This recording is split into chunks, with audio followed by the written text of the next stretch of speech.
Hello മുത്തുമണീസ്, എന്താണ് വിശേഷങ്ങളൊക്കെ? അപ്പോൾ നമ്മൾ ലാസ്റ്റ് വീഡിയോയിൽ മനോജ് നാട്ടിൽ പോകുന്ന കാര്യം പറഞ്ഞായിരുന്നല്ലോ. അപ്പോൾ ഇന്നലെയാണ് നമ്മൾ അവനെ നാട്ടിലേക്ക് വിടുന്നത് കേട്ടോ. അപ്പോൾ അവൻ എയർപോർട്ടിൽ എത്തിയിട്ടുണ്ട് ഓൾറെഡി. അപ്പോഴത്തേക്ക് ഞാൻ ബുർജ് ഖലീഫയിൽ നിന്ന്, എൻ്റെ ഓഫീസ് ബുർജ് ഖലീഫയിലാണ്, ഞാൻ അവിടെ നിന്നും അതുപോലെ തന്നെ MR ജബലലിയിലെ വർക്ക് ചെയ്യുന്നത്. അവൻ അവിടെ നിന്ന് കൂടെ നേരെ എയർപോർട്ടിലേക്ക് വരികയാണ് ചെയ്തത് കേട്ടോ. അങ്ങനെ എയർപോർട്ടിൽ വെച്ചിട്ട് ഞങ്ങൾ എല്ലാവരും കൂടെ ഒന്നിക്കുകയാണ് ചെയ്തത്. പിന്നെ വേഗം ലഗേജ് എല്ലാം ചെക്ക് ഇൻ ചെയ്യാൻ വേണ്ടി കൊടുത്തതിന് ശേഷം മനോജ് പുറത്തോട്ട് ഇറങ്ങി. വീണ്ടും നമ്മളൊന്ന് കറക്കുക കേട്ടോ. അപ്പോൾ കുറച്ച് കറങ്ങി സംസാരിച്ച് ഒക്കെ പതുക്കെ കയറാമല്ലോ എന്ന് കരുതി. അങ്ങനെ കോസ്റ്റോ കഫേയിൽ പോകാമെന്ന് പറഞ്ഞപ്പോൾ MR പറഞ്ഞത് വേണ്ട, കോസ്റ്റോ കഫേ വേണ്ട, നമുക്ക് സ്റ്റാർബക്സിൽ പോകാമെന്ന് പറഞ്ഞു. അങ്ങനെ നമ്മൾ സ്റ്റാർബക്സിൽ പോകുന്നു. അവിടെ വെച്ച് നമ്മളൊരു ബനാന കേക്ക് ഓർഡർ ചെയ്തു. അതുപോലെ തന്നെ ഞാനും മനോജും ഐസ് ലാറ്റയും അതുപോലെ തന്നെ MR ജാവ ചിപ്പ് റാപ്പും ഓർഡർ ചെയ്തു കേട്ടോ. MR എപ്പോഴും അങ്ങനെ, അവന് ഭയങ്കര ഇഷ്ടമാണ് സ്വീറ്റ്.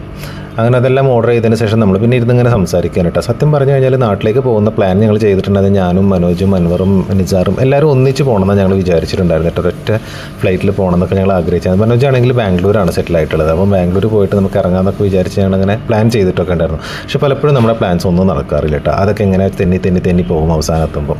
ഇപ്പം ഞങ്ങൾ പ്ലാൻ ചെയ്യുന്നുണ്ട് ഇനിയിപ്പോൾ എങ്ങനെ നമ്മൾ പോകുന്ന സമയത്ത് ഒറ്റയ്ക്ക് പോയാലും തിരിച്ചു വരുമ്പോൾ എല്ലാവരും കൂടെ ഒന്നിച്ച് വരണതും അതൊന്നും നടക്കുമെന്നും തോന്നുന്നില്ല. കാരണം ഇനിയിപ്പോൾ ബാക്കിയുള്ളത് ഞാനും നിസാറും അൻവറും ആണല്ലോ. ഞങ്ങളും പോകുന്ന സമയത്ത് അത് എന്തായാലും പ്ലാനിങ്ങോടെ നടക്കുമെന്ന് തോന്നുന്നില്ല. കാരണം നിസാറിനാണെങ്കിൽ ഇപ്പോൾ വീണ്ടും ലീവ് എന്തൊക്കെയോ പ്രശ്നങ്ങളുണ്ട്, അവൻ്റെ സീനിയർ സ്റ്റാഫ് പോവുകയാണെന്നൊക്കെ പറയുന്നുണ്ട്. അപ്പം എന്തൊക്കെയെന്ന് പറയാൻ പറ്റില്ല. അപ്പോൾ എന്തായാലും പോക്ക് എല്ലാവരും അങ്ങോട്ടും ഇങ്ങോട്ടൊക്കെ തെന്നി മാറിയിട്ടായിരിക്കും. തിരിച്ചു വരുമ്പോൾ എങ്ങനെയാലും ഇൻഷാ അല്ലാഹ് എല്ലാവരും കൂടെ ഒന്നിച്ച് വരാൻ നോക്കണം.